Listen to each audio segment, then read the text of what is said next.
చేసినటువంటి పెద్దలందరికీ కూడా అంబేద్కర్ జయంతి యొక్క జైభీములు తెలియజేసుకుంటున్నామండి. అంబేద్కర్ గురించి మనం ఇంకెంత చెప్పాలన్నా ఏదో అలా కొత్త వస్తానే ఉంటుంది. అయితే నాగార్జున గారు ఓటు విలువని జరిగినాయి, 35లో జరిగినాయి, 37లో జరిగినాయి. ఆ 37లో జరిగినటువంటి ఎన్నికల్లో ఓటు ఎవరికి ఉండాలనేటువంటి చర్చ జరిగినప్పుడు సర్దార్ వల్లభాయ్ పటేల్ బ్రాహ్మణ క్షత్రియ వైశ్యులకి ఓటు హక్కుమని అడగడం జరిగింది. జవహర్లాల్ నెహ్రూ అధిక ట్యాక్స్ అంటే బోన్స్ ఇస్తూ ఆదాయ పన్ను ఎవరైతే కడతారో వాళ్ళకి మాత్రం ఓటు హక్కు ఇవ్వమని జరుగుతుంది. అంబేద్కర్ అయితే అలా కాదు, భారతదేశం అనేది వివిధ మతాలు, కులాలు, ప్రాంతాలు, భాషలు, వర్గాలు ఉన్నటువంటి దేశం. ఇది భిన్నత్వంలో ఏకత్వాన్ని సంతరించుకున్న దేశం. అధిక పన్ను అంటే కొంతమంది వర్గాలే పన్ను కడతాయి, మిగిలిన వారికి కట్టరు.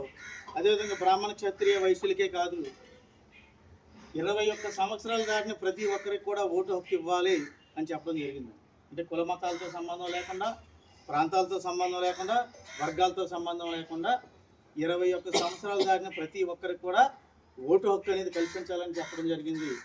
అంబేద్కర్ ఏదైతే తీర్మానం చేసి 21 సంవత్సరాలు ఏ భేదం లేకుండా సమానత్వంతో ఓటు హక్కుని కల్పించాలని చెప్పారో అదే యొక్క తీర్మానాన్ని జాతీయ కాంగ్రెస్లో ఉన్నటువంటి పెద్దలందరూ కూడా ఆమోదించడం జరిగింది.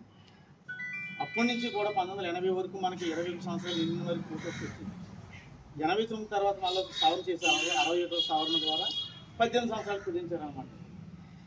అంటే ప్రతి వ్యక్తికి, భారతదేశంలో ఉన్నటువంటి ప్రతి వ్యక్తి దగ్గరికి అపర కుబేరుడు కూడా వాళ్ళ ఇంటి దగ్గరికి వెళ్ళి శిరస్సు వంచి దండం పెట్టి ఓటు అడుగుతాడు. ఒక కూటికి లేని చిన్న గుడిసె దగ్గర కూడా ఇలా గుడిసెలో దూరం మళ్ళీ అడుగుతున్నాడు. మీకు చెప్పక్కర్లేదు, కడుగుతున్నారు కూడా నేను ఓటు కోసం. ఎందుకంటే అది అంబేద్కర్ కల్పించినటువంటి హక్కు. అంతేకాక అంబేద్కర్ ఏమన్నారంటే, ఈ రాజకీయం అంటే ఓటు హక్కు ద్వారా నేను ఒకే వ్యక్తి, ఒకే ఓటు, ఒకే విలువ.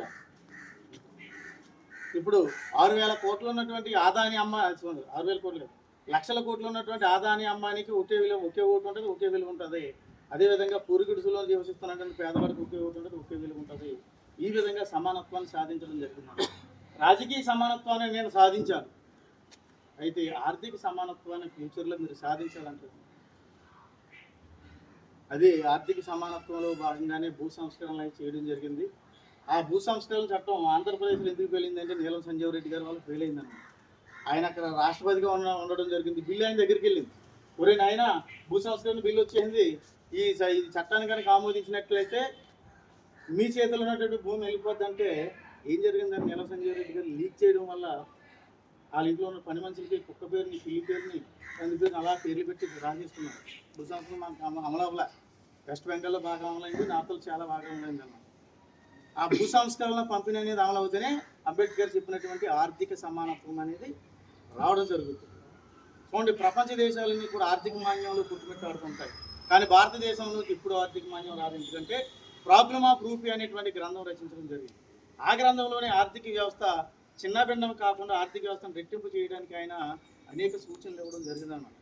మనం భారతరత్న అనేటువంటి బిరుదుతో సత్కరించుకున్నాం. అయితే ప్రపంచ దేశాలన్నీ కలిపి ఉన్నటువంటి యునైటెడ్ నేషన్ అనేటువంటిది ఒకటి ఉంది మనకి, ఐక్యరాజ్య సమితి. ఈ ఐక్యరాజ్య సమితి అంబేద్కర్ యొక్క మేధస్సుని గుర్తించి, ముఖ్యంగా ఇక్కడ ఆర్థిక వ్యవస్థలో అంబేద్కర్ చేసినటువంటి సేవలను గుర్తించినటువంటి ఐక్యరాజ్య సమితి ఏం చేసిందంటే ఆయన్ని విశ్వరత్నగా గుర్తించడం జరిగింది. మనం భారతరత్నను గుర్తిస్తే ప్రపంచమే ఏం చేసిందంటే విశ్వరత్న అనేటువంటి బిరుదుతో సత్కరించడం జరిగింది. అంతేకాకుండా ప్రతి ఏప్రిల్ 14న ప్రపంచ మేధావి దినోత్సవం అనేది, ఇంటలెక్చువల్ డే అనేది ప్రకటించడం జరిగింది. దీని పుట్టినరోజు. ఇది భారతదేశం అదేవిధంగా భారతీయులమైనటువంటి మనం చాలా గర్వించదగిన విషయం. అంటే ఒక భారతీయుడిని ప్రపంచానికే మేధావిగా గుర్తించడం జరిగింది. ఇది ఆయనకే కాదని, ఆయన వర్గానికే కాదు, కానీ ఇది మనందరం కూడా సంతోషించవలసినటువంటి విషయం అన్నమాట. అంతేకాకుండా బాబాసాహెబ్ అంబేద్కర్ ఎవరైతే ఉన్నారో ఈయన కల్పించినటువంటి ఓటు హక్కు ద్వారా చూడండి, ఢిల్లీ సింహాసనాన్ని అధిష్ఠించడం జరుగుతుంది. మోడీ గారు అన్నారు, మొన్న అంబేద్కర్ లేకపోతే నేను ఏమైపోయినవాడిని. గతంలో ఇందిరాగాంధీ గారు కూడా అన్నారు, అంబేద్కర్ లేకపోతే నేను సింహాసనాన్ని అధిష్ఠించేవాడిని కాదు. చిన్న ఉదాహరణ చెప్తాను చూడండి. ప్రపంచంలోనే అత్యున్నతమైనటువంటి ఆదాయం ఏ దేవాలయంలో ఉందంటారండి? అదే కొంచెం రాష్ట్రాలు కదా, నాకు అలవాటు ప్రశ్న. ప్రపంచంలో అత్యధిక ఆదాయం ఎక్కడ ఉందండి? ట్రావెన్కోర్ సంస్థాన ఆధీనంలో ఉన్నటువంటి అనంత పద్మనాభ స్వామి దేవాలయం. తిరుపతిలోని కాదు, అక్కడ రోమ్లోని కూడా కాదు.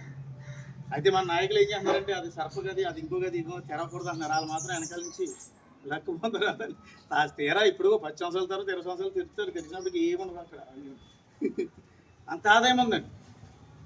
అంత ఆదాయం ఉన్నటువంటి ఆ దేవాలయాన్ని సందర్శించడానికి వెళ్తున్నటువంటి ఇందిరాగాంధీని పూజారులు ఇద్దరు, అమ్మ నువ్వు విడో, భర్త చనిపోయిన దాన్ని నువ్వు ఈ దేవాలయాలకు రాకూడదు అని చెప్పడం జరిగింది.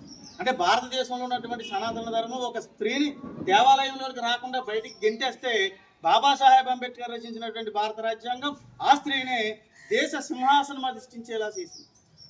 అది గొప్పదనం బాబాసాహెబ్ అంబేద్కర్. ఇంకా ఎక్కువ శాతం నాకే, మీకంటే ఎక్కువ నాకే అర్జెంట్గా ఉంది కాబట్టి